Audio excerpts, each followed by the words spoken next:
ظهر منها وما بطن وأن الله يحفظ علينا الإسلام والإيمان ويختم لنا بالحسنى وإلى حضرة النبي محمد صلى الله عليه وسلم الفاتحة.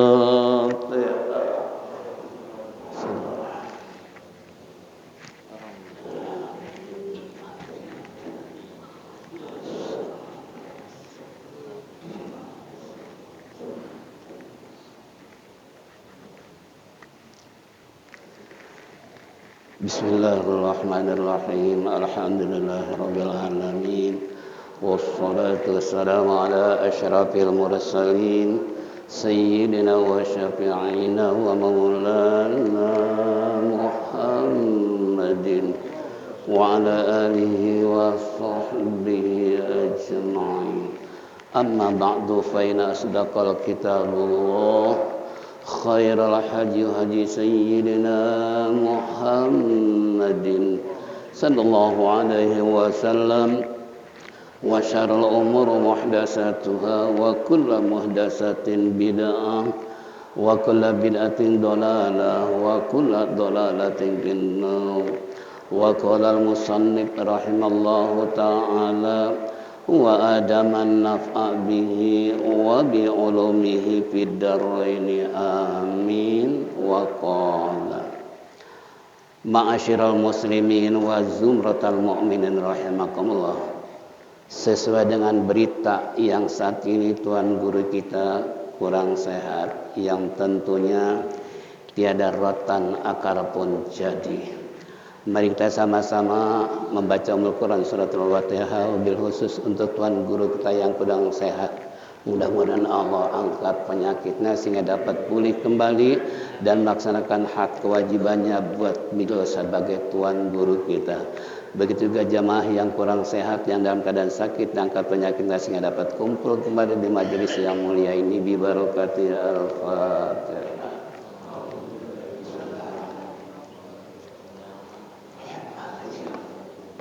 Iyyaka na'budu wa iyyaka nasta'in. Shiratal ladzina an'amta 'alaihim. Baiklah hadirin, kita kembali melanjutkan bahasan kita dalam al-babus sadis fi fadilatil wudu sampai kepada waqala sallallahu alaihi wasallam al-wudu syatrul iman. Wa qala aidan sallallahu alaihi wasallam sibghatul wudu'i marratun paman tawaddu'a marrataini ka'allahu kiflani minal ajri wa man tawaddu'a salasatan fa huwa wudu'ul anbiya'i min qabli. Wa qala sallallahu alaihi wasallam la yaqbalullahu salata ahadikum idza ahdasa hatta yatawadda. Wa qala sallallahu alaihi wasallam al-wudu' alal wudu' nurun ala nuri wallahu a'lam bissawab. Kita habiskan dalam bab wudu sebab nanti bab masalah keutamaan bersiwak. Baiklah, telah bersabda Nabi sallallahu alaihi wasallam, berwudu itu merupakan sebagian daripada iman. Hadis yang kedua telah bersabda Nabi sallallahu alaihi wasallam, asal pokok atau sumber wudu itu adalah satu kali. Paman tawaddu'a, barang siapa yang berwudu marrataini, dua kali ka'allahu kiplani, maka seolah-olah baginya adalah dua lipatan minal ajri, dari pahala. Wa man tawaddu'a salasatan fa huwa wudu'ul anbiya min qabli. Barang siapa yang berwudu tiga kali, maka itu termasuk wudu para nabi sebelum aku, sabda Nabi kita Muhammad sallallahu alaihi wasallam. Yang ketiga, bahwa telah bersabda Nabi kita Muhammad sallallahu alaihi wasallam, la yaqbalullahu salata ahadikum idza ahdasa hatta yatadoa. Telah bersabda Nabi sallallahu alaihi wasallam, maka tidak Allah terima salat seorang kamu idza ahdasa apabila tidak memiliki wudu alias berhadas hatta yatawaddo sehingga sampai dia kembali wudu. Yang terakhir telah bersabda Rasulullah SAW, al-wudu alal wudu'i nurun ala nurih, bahwasanya wudu di atas wudu yang lain itu merupakan cahaya di atas cahaya. Jadi kesimpulan beberapa hadis tadi adalah yang pertama, bahwasanya orang yang memiliki wudu dan yang selalu berwudu itu memiliki separuh daripada iman. Karena menunjukkan seorang pencinta Nabi kita Muhammad sallallahu alaihi wasallam yang tidak pernah beliau wudu dari hari ke hari. Bahkan para sahabat pun demikian pula. Bahkan para ulama-ulama salafus saleh pun mereka tidak pernah batal wudu sekalipun kemana mereka pergi. Kalau kita kan wudu cuman mau sholat doang, mau baca Quran, mau pergi. Sekali lagi contoh, mungkin saya pernah cerita bagaimana sih Imam Syafi'i ketika mau dimakamkan beliau, Rabi'atul Adawiyah berpesan kepada tim sukses yang menguburkan beliau supaya ketika mau dibawa ke makam tolong lewat ke rumah saya. Itu pesan Rabi'atul Adawiyah. Padahal posisi antara pensolatan Imam Syafi'i dengan arah tentang makbarahnya itu sangat jauh, dan katakanlah di sini kalau pernah kita ziarah ke makam antara Rabi'atul Adawiyah dengan Imam Syafi'i nggak jauh jaraknya, karena di saat Imam Syafi'i meninggal dunia ini, kalau katakan Rabi'ah tinggalnya di sini, sementara Imam Syafi'i dimakbarahkan di sini. Seandainya ini lewat ke sini otomatis jarak jauh, maka tim sukses bukan nggak mau dengar omongan Rabi'atul Adawiyah seorang min jumlatil auliya, namun begitu diasung Imam Syafi'i ternyata tujuan mereka lewat lurus. Namun di pertengahan jalan ada tulisan. Apa yang ada tulisan? Tidak diperkenankan lewat ke lapangan sini sebab ada latihan ABRI. Akhirnya terpaksa lewat kemana? Ke depan Rabi'atul Adawiyah. Begitu lewat beliau dengan hormatnya berdiri, karena Imam Syafi'i beliau yang telah tiada hendak dimakamkan. Lalu setelah usai mereka bertanya-tanya, kenapa gerangan kok sampai menitipkan begitu harus lewat ke rumah saya? Ternyata benar keinginan Rabi'atul Adawiyah. Ya wali dilawan. Apapun kata wali kan pasti apa? Kabul gitu kan. Ini salah satu contoh. Begitu ditanya apa yang telah dilakukan oleh Imam Syafi'i, kata beliau, ini beliau selama hidup nggak pernah batal dari wudu. Makanya saya menghormati beliau. Ya, tidak menutup kemungkinan kita pun sebagai umat Rasulullah SAW jika ingin dimuliakan oleh Allah mati husnul khatimah, maka wudu jangan ditinggal. Apalagi tadi Rasulullah menyatakan syatrul iman, wudu itu separuh daripada iman. Yang kedua, teknis dalam berwudu, bahwasanya sibghah sempurnakan olehmu, karena pokok daripada wudu asal hukum sekali basuhan.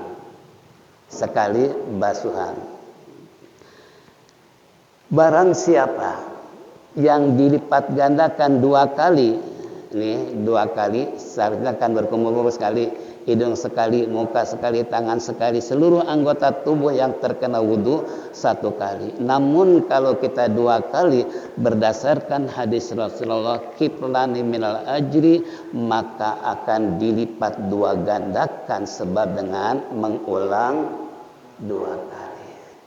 Yang ketiga, gimana kalau 3 kali? Bahwa wudu'ul anbiya min qabli, ini menunjukkan orang yang berwudu dengan sistem para nabi sebelum nabi kita Muhammad SAW, mereka mengulang-ulang kalau wudu 3 kali. Berarti itu yang sempurna. Jadi contoh, kita umpamanya menggosok-gosok tangan, berkumur-kumur 1 kali cukup, 2 kali dapat pahala, lipatan 2 kali, 3 kali berarti 3 kali lipat pahala. Dan ini menunjukkan wudunya para nabi seperti itu, kumur, kumur, kumur. Bahkan kalau afdol, yang afdol kumur langsung masuk ke hidung, langsung diisap, dikeluarkan di mulut. Bisa nggak? Bisa nggak? Itu di kalangan para qori. Karena dulu waktu sama santren di Pisang Emas tuh, di Al-Maghfurah Ki Haji Amhari, saya punya teman Ustaz Hawasi, dia juara internasional. Beliau mesantren di Kiai Haji Sobari di bidang qiraat. Saya suka sering main ke pesantren beliau. Karena kalau daerah Banten itu wudu kan pakai kolam. Pakai kolam kan. Nah, jadi kalau wudu mereka seret diisap ke mulut, langsung ke hidung, keluar di mulut. Nah, kenapa? Jangan kaget kalau suara mereka. Karena di sini apa namanya kalau bahasa kita, yang bisa membuat suara terkadang kan di batang hidung dan di tenggorokan. Untuk menghilangkan lendir-lendir tersebut, maka mereka menggunakan wudu sebagaimana saya contohkan tadi 3 kali. Ya kalau ingin ya silahkan praktekkan, tapi saya pernah menyatakan ternyata hidungnya panas, sakit. Ya ini contoh salah satu itu yang paling utama ya. Nah, kemudian muka. Ini kan namanya muka. Kalau istilah mu'alim, definisi muka ini dari ujung sini sampai bawah dagu, ini namanya apa?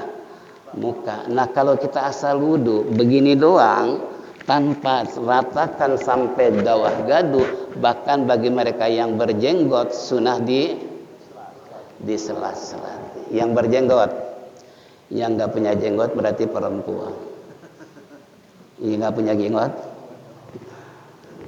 saya ingat Al-Maghfurah siapa gurunya Ustaz Baihaqi, siapa yang dari Saifuddin Amsir. Saya ingat cerita beliau. Ini maaf nih saya singgung masalah jenggot supaya kita miara jenggot. Yang belum punya jenggot harus punya jenggot. Walaupun mu'alim sendiri nggak tumbuh jenggot. Gitu kan. Beliau sering cerita. Dulu di zaman Rasulullah sallallahu alaihi wasallam ada seorang sahabat punya jenggot cuma 1 lembar, ngacir lagi. Nah, kalau jenggot sama 1 lembar panjang kira-kira gimana? Kalau kena angin tergantung angin. Nah, lalu berpapasan dengan Rasulullah. Rasulullah senyum. Dengan senyuman Rasulullah, sahabat yang punya 1 lembar jenggot merasa tersinggung, pulang kemudian digunting tuh jenggot 1 lembar. Otomatis sekarang nggak punya jenggot. Lalu bertemu dengan baginda Rasulullah, begitu lihat Rasulullah ganduknya jenggot sudah. Lalu Rasulullah bersabda, wahai sahabat, dikemanakan jenggot kamu yang 1 lembar? Digunting ya Rasulullah, dicukur ya Rasulullah. Loh, kenapa? Ketika engkau berjumpa dengan saya, engkau senyum, saya merasa senyum kamu adalah senyum apa? Karena ada senyum manis, ada senyum sinis. Ini dianggapnya oleh dia senyum sinis, merasa tersinggung, makanya saya potong. Apa sabda Rasulullah? Afan ya asli ya sohib. Saya senyum bukan berarti sinis. Itu ada bidadari sedang gelantungan di jenggot kamu. Cuman 1 lembar, 1 bidadari. Gimana kalau jenggotnya banyak? Itu bisa nginep. Bukan gelantungan lagi. Bisa nginep di jenggot yang punya orang punya. Makanya sunnah kalau punya jenggot diapain? Diserat-serati, bonus dalam berwudu. Itu salah satu contoh. Makanya dan kedua mu'alim cerita. Mana perbedaan antara dukun dengan orang alim yang punya jenggot? Ini harus tahu yang punya jenggot nih. Jangan asal punya jenggot aja. Beliau katakan, nih orang alim ciri-cirinya jenggotnya nggak lebih dari segini. Nanti ukur sampai rumah kira-kira berapa senti. Kalau lebih daripada itu berarti bukan alim, itu dukun. Kata mu'alim, maaf dia punya jenggot panjang nih. Ini sih cerita berdasarkan mu'alim guru, gitu kan? Makanya saya kalau ngaji dengan beliau puluhan tahun selalu ingat apa kata beliau dalam kesan dan pesan, termasuk masalah cara miara jenggot.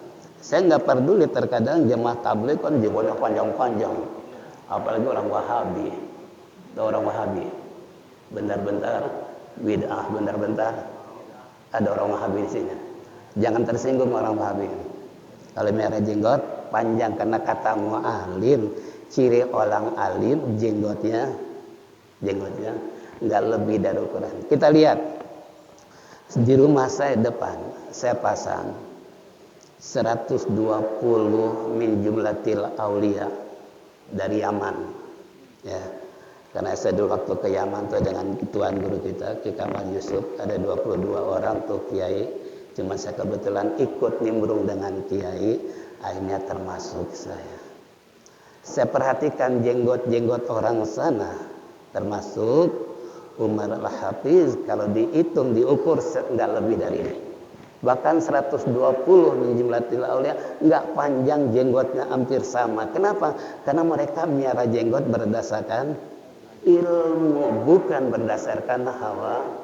Ini enggak, jenggot bisa dikuncir. Bisa bila perlu ada lomba jenggot. Persiapan ada yang dikepang segala macam, ya Allah. Ini kembali. Jadi ini sunnah 3 kali muka, definisi muka sampai sini. Nah kemudian globalnya yang wajibnya saja membasuh kedua tangan. Dari mana? Dari sini sampai sini. Sekarang kembali sejarah para wali. Kenapa para waliullah dulu mereka membuat istilahnya kolam alias kulah di pesantrennya, di rumahnya pakai apa? Pakai kolam. Itu kan? Nah, ketika mereka mengambil wudhu dengan kolam tersebut tepat sesuai dengan sunnah Rasulullah. Air dicelup, das turun di mana? Tapi kalau di keran belum tentu ini terkena air. Terkadang kerannya di sini, semahannya di sini doang digosok-gosok. Sementara ininya, nih tolong sampai ujung ke sini, ya 3 kali berturut-turut. Nah, yang keempat, la yaqbalullah salata ahadikum tadi, tidak dianggap sholat, tidak sah sholat kalau seandainya kita sholat namun batal di dalam sholat karena hadas kecil tadi. Nah di sini ada satu cerita tapi nyata. Jadi ada imam begitu selesai baca surat kemudian ruku. Di dalam rukunya tadi batal, rupanya kempes jamaah kan nggak tahu. Setelah dia merasa batal, langsung duduk istilahnya di samping mihrab kan, di samping mihrab, karena nggak ada alternatif. Makanya tolong nih, menata masjid harus ada jalan untuk imam kalau batal. Contoh seperti di Sa'ban, Itu ditata. Ya, jadi kalau imam batal ada alternatif, dia langsung wudhu ke belakang kemudian ikut dengan badal imam tadi. Ini enggak. Begitu dia batal duduk di pinggir mihrab. Kok lama nih imam enggak apa? Enggak istilahnya istami Allahu liman hamidah. Yang di belakang makmum belakang imam berhubung bingung, kok imam malah duduk. Bukan sami Allahu liman hamidah. Langsung dia bilang, bapak-bapak, saudara-saudara, berhubung imamnya batal, maka sholat dibubarkan dulu. Coba. Pernah dengar agak cerita ini? Ini terjadi nih. Ya, terjadi. Ya kebetulan jamaah saya juga gitu kan, salah satu masjid. Nah itu gimana seharusnya cara menanggulangi jika imam batal. Di sini peranan seorang makmum berdiri di belakang imam harus mengerti, harus paham. Sebab suatu saat tadi si imam batal, nah kalau kita nggak paham ya kasus terjadi itu berulang kembali di mana-mana. Saking bingungnya apa yang dia harus lakukan sementara imam udah nongkrong duduk di pinggir mihrab. Diumumin sholat dibubarkan dulu. Udah bubar, mereka pidi lagi sholat, dimulai lagi. Seharusnya yang di belakang imam maju, gitu kan? Maju pengganti si imam. Tapi yang kedua, jangan coba-coba yang di belakang imam ini ngantuk. Sebab kalau imam tadi batal, gimana dia ketika baca Fatihah atau sedang apa, kita kan harus tahu juga. Harus tahu nggak? Ada yang tanya, Ustaz, gimana kalau misalnya imam batal ketika membaca istilahnya Maliki Yaumiddin? Apa yang harus dilakukan oleh imam yang baru tadi sebagai badal? Nah, kalau kita nggak tahu kira-kira gimana?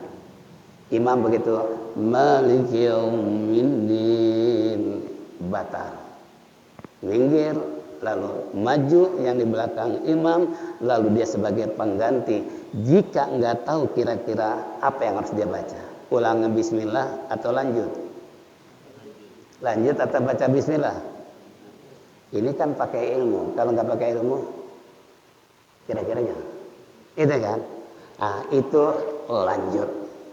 Ya, saya pun dulu waktu ngaji di Al-Maghfurah Kiai itu Bagus Mansur itu beliau sampai menjelaskan tentang tata sholat berjamaah. Saya ingat pesan juga beliau sama, sebagaimana mu'alim dan seterusnya para ulama-ulama. Nah, tapi kalau bagian baca surat, ini surat nih, imam bacanya sabihis, imam baru nggak hafal. Kalau memaksakan diri, kira-kira gimana? Bingung kan? Nah, kalau baca surat boleh diganti dengan surat yang lain yang kita hafal. Ini tolong nih. Karena saya yakin jemaah ini semua di samping para asatidz juga harus tahu ilmu bagaimana cara menggantikan sang imam tadi. Baca. Tapi ingat bacanya. Si imam pertama kali surat Fatihah kemudian baca surat apa? Katakan baca surat, jangan sabih terlalu panjang. Baca Wadduha. Ini kan kita ganti imam nih.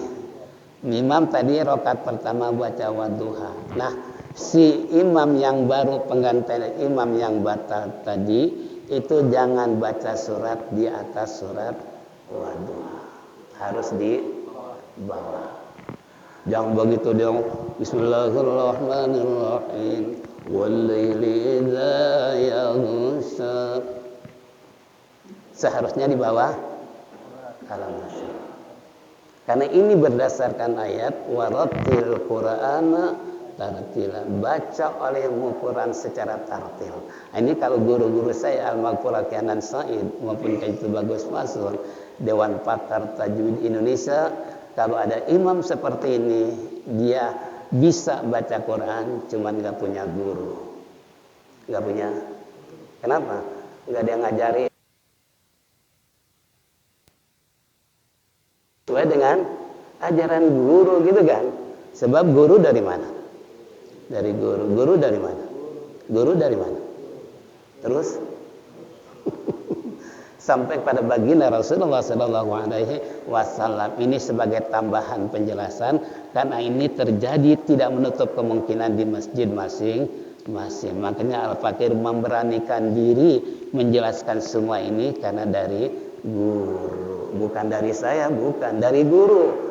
Makanya kalau ngaji banyakin tuh guru, itu kan. Nah, yang terakhir kita cut aja deh. Kita cut yang terakhir bahwasanya al-wudu ala wudu nurun ala nur. Sabda Rasulullah SAW bahwa berwudu di atas wudu itu merupakan nurun ala nur, atas di atas cahaya. Makanya sabda Rasulullah sabdakan nanti di hari kiamat tatkala umat manusia dikumpulkan di alam mahsyar dalam keadaan telanjang bulat tanpa kain bahkan tanpa sandal, begitu panasnya suasana. Namun di sana ada ciri-ciri umat Rasulullah, nur ala nur tadi memantulkan cahaya di wajahnya karena wudu. Itu kan yang disebut min asaril wudu, bekas wudu. Makanya Anda bilang tadi, jangan itu wudu dianggap kecil, jangan dianggap remeh. Bahkan kalau kita wudu itu sebagai penghapus dosa selama wudu belum batal.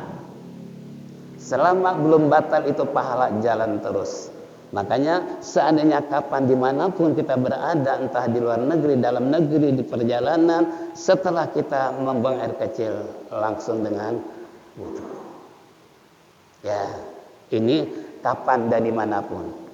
Jadi supaya jangan sampai lepas wudu, kena min asaril wudu nanti di hari kiamat akan memancarkan cahaya ciri-ciri umat Rasulullah yang mereka senantiasa hidup punya.